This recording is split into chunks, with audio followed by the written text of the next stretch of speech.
Fortnite just made one of the biggest changes they have ever made in Fortnite history the day before the biggest tournament of the year. They have just decided to remove the Slurp cactus from the game the night of Grand Finals. Now remember, this is the last chance for teams to qualify to make it to the $2 million global championship land. But how does this affect different teams? Is Mr. Savage and Mongrel's dream run now over? What are Clicks and Veno going to do to bounce back from this? I'm going to talk about why Epic made this change and how it's going to massively affect Grand Finals. So, Fortnite tweeted out on Fortnite status, heads up, Slurp cacti will temporarily not respawn after being destroyed between July 26th and July 29th.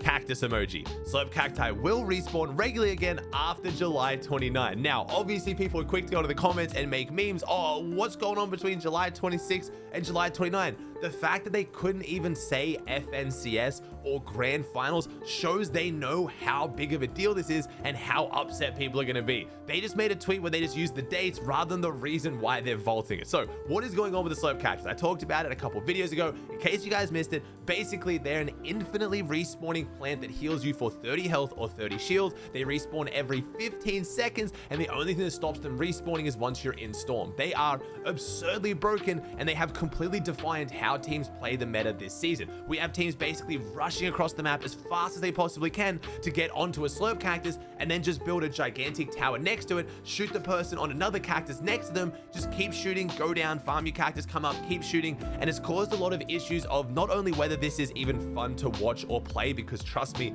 it's not. It's led to one of the most boring mid games I have ever watched in Fortnite history, and that's saying a lot. Mid games have a tendency to be a bit boring, but it's also creating a lot of issues of competitive integrity. Like, are these teams teaming? Is this cheating? Like, have they actually messaged the person who's at the drop next to them and agreed they're both just going to shoot each other to farm surge and then go get the cactus? Now, most players are actually trying to deal a bunch of damage and they are trying to go for kills, but it's very hard to tell when there's no one-shot weapon in the game. There's no sniper rifle. There's no way to instantly kill an opponent. So if you only peek up when you're on 200 health with your DMR, even if they hit a perfect DMR headshot on you, you aren't gonna die. The only way you can possibly die is two people hitting you with two DMR shots at the exact same time. But even then, a lot of this kind of damage is being done at 200-300 meters, where your teammate can just come up and res you before they can push anyway, because there's so little mobility. So it's causing a bunch of issues. A lot of people have complained, and I did say that I really think Epic was going to make some kind of change to the Slurp cactus before Grand Finals.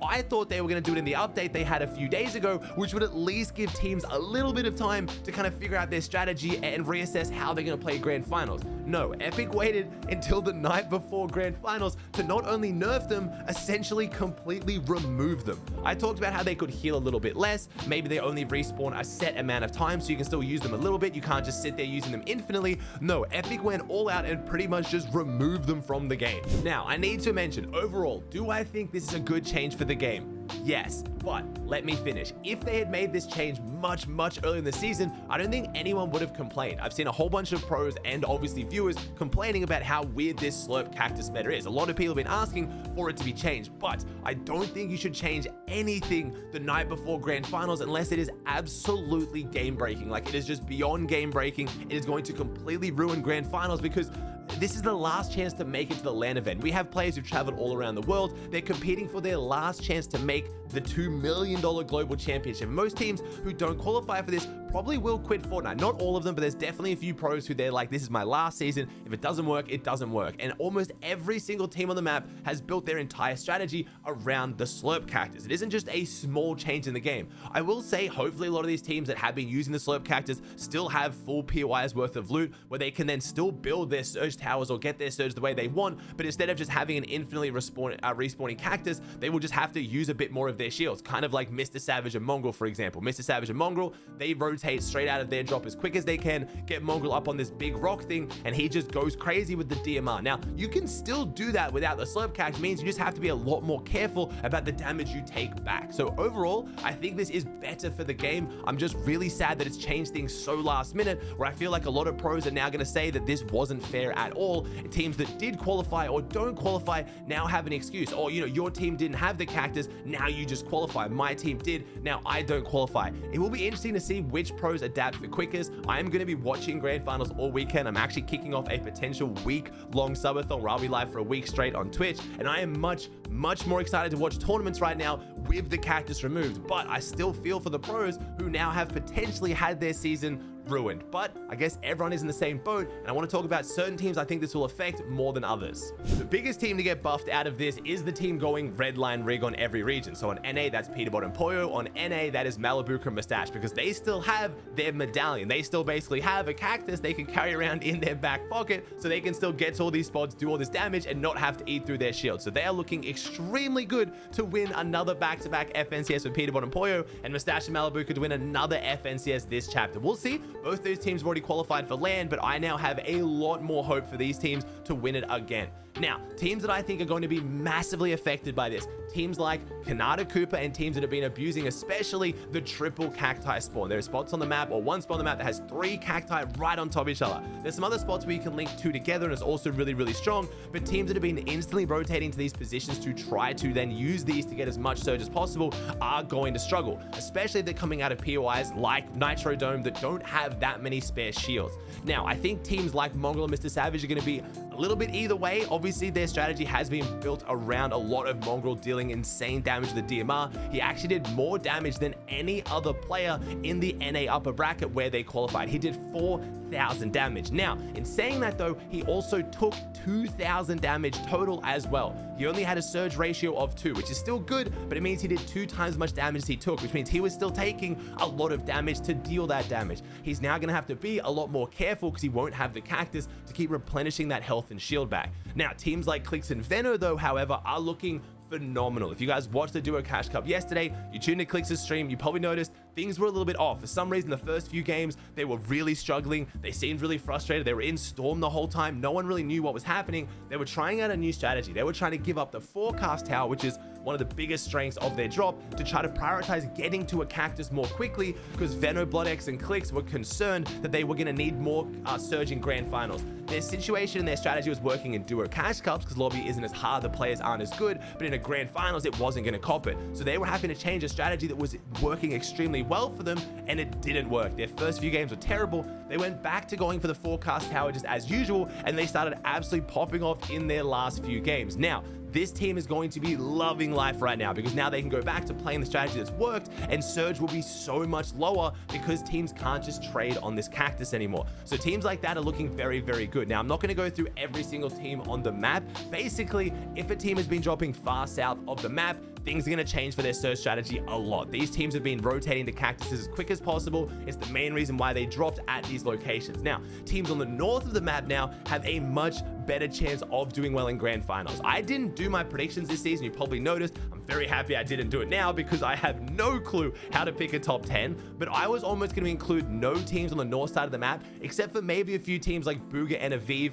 who are dropping classy. You can loot really quickly, hit a nitro ring, and go straight to the south, and again, get a cactus. But teams like Muzz and Epic Whale have been massively struggling due to how big their loot split is, with them trying to loot up all of their POI, lavish, and then get out and still get to a cactus. It was ruining them. Teams like this now have a much better chance. So there is the argument to be made by nerfing these slurp cacti that you're giving a more fair, even playing field to drops around the map. And that's why people were asking for it throughout the whole season. But again, the night before Grands is a little bit tough. Now, I'm obviously not going to go through and give my top 10 on EU and NA like I normally do because there's just not enough to go off. We are just guessing in the dark right now. There's a few things we can go off, and that's enough for me to maybe give a top 3 for EU and NA, but I'm not going to do a top 10. I'm sorry. This is about to be one of the hardest to predict grand finals we've ever seen, if not the hardest. So on NA, I'm going with Peterbot and Pollo. I already talked about why. They're going red line rig. They're in form right now. They're looking extremely lethal, and a meta that's going to, now prioritize people fighting even more. If teams are low on surge now, they're going to start keying people around them. They're going to be all over the place. They're going to be confused. They're going to have to get aggressive, and no one responds or abuses that better than Peterbot and Pollo, who again, with that medallion, I don't think they're going to be below surge either, so they have full control of the situation. Now, Clix and Veno, I think they are back to being a top 3 team on NA. They were 100% one of the best teams on NA at the start of the season, but there were a few changes that really affected them. Firstly, crash pads being added. This hurt them for 2 major reasons. Firstly, with their forecast, they get 80% of the games. They were able to prioritize getting frontside, getting zone priority, and then abusing that. Because of the crash pads, teams could just instantly crash pad onto them, which kind of negated a lot of this benefit. Secondly, they were one of the best high teams on NA. They were really good at conditioning it, taking it with skill, and then holding it. Now, with the crash pad in the game, there's a lot more risk of people just hitting a Fizzberry, crash padding up from low ground, one pumping you, and it's over. Everyone has to deal with this, but Clix and Veno really were dominating high ground, and now it's a lot harder to do that. But I still think with these changes now, they are back to looking like a top 3 team on NA. Now, Acorn and Cold, they're actually currently triple contested at Brutal Beachhead. I'm sure at least one of these teams isn't going to drop on them. It makes no sense to contest one of the best spawn fighting teams on the region that's already qualified for LAN and really has nothing to lose. Like, yeah, they want to make the money and do well, but again, they're already in LAN. They have that massive benefit, and even if they're only contested by one team, I still think they'll pull off an insane performance and get top 3. With these surge changes now, fighting on spawn actually could be argued to be a lot more of a benefit now. Getting, 200-300 damage on spawn actually matters now because people aren't just getting 2 or 3 DMR headshots on their base and now they equal you. So I'm really excited to see if Acorn and Cold can pull it off, but I don't think they're going to do it if double conned, but I don't think 3 teams are going to go Brutal Beachhead. Next up, we have EU, Mustache and Malabuka for the exact same reason Peterbot Poyo. They're basically the counterparts on EU. They drop Redline Rig. They're looking extremely dominant. I think they have all the same advantages, and I think they are going to pick up their second FNCS win this chapter. We'll see, but I'm very, very confident this duo to do well right now. We have Swizzy and Vanya, very similar situation to Acorn and Cold. They're a very, very good fighting team. They've been getting a lot of their surge around their POI. I think they have been using the cacti because, again, they drop south of the map, but I think they're an extremely smart team that's walking away with more than enough loot. They don't have to rely on this cactus, and I think they'll be able to adapt their playstyle better than most teams. They're extremely experienced, and they are very, very good fighters. Again, they can hold their own if things start to get scrappy in the mid game. Now, last team for EU, Vico and Flixie. I love this team. A lot of people liken them to Peterbot and Poyo of last season. You take 2 extremely mechanical players, put them together. Flixie was actually playing as a fragger under Yanis, so you technically have 2 fraggers, kind of like Peterbot and Poyo, but they're also both extremely smart. They've been grinding a lot. They're both hard German 0 ping, and they are looking very, very dominant. They are going Reckless Railway, and I think that will actually be a better drop for a lot of teams right now. Again, I want to have Reet and Ritual on my top 3 for NA2. I think they fall into a very similar boat.